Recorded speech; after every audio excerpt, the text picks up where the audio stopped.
What does ServiceNow bring to the table then in terms of productivity and efficiency gains for your clients?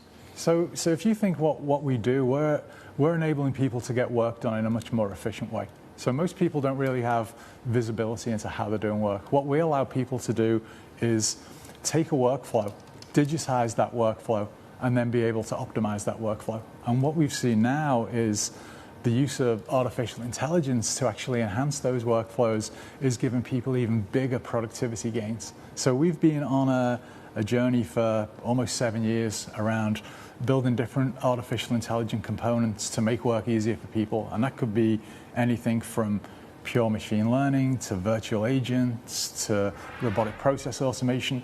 But now we've got the capability to actually hyperdrive that and be able to use some of the new capabilities of generative AI to make that work even more efficient for people. As far as the challenges are concerned from an operational point of view at ServiceNow, cost of capital, shortage of tech talent, how are you overcoming that, Dave? So one of the things we launched a few months ago was a concept called Rise Up. And Rise Up for us was the capability to be able to educate 1 million people on ServiceNow, actually get them qualified in different components.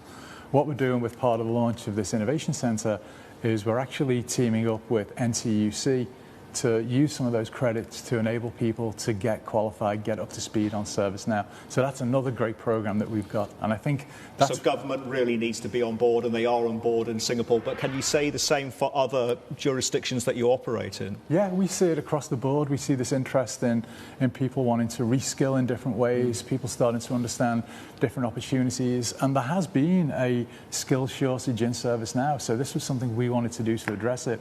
And it's been pretty successful. We're already about halfway to our target of 1 million, so it's been a good year so far. Sounds good. So, Dave, listen, the corporate spiel and the messaging is on point and sounds spot on. ServiceNow remains dedicated to responsible AI governance, including data privacy, ethics, transparency, accountability, etc. So, saying the right things. My question to you is more, look, I mean, everybody involved in this is trying to say the same thing and come out with the same messaging, but does there need to be some sort of supranational regulatory environment governing AI, do you think?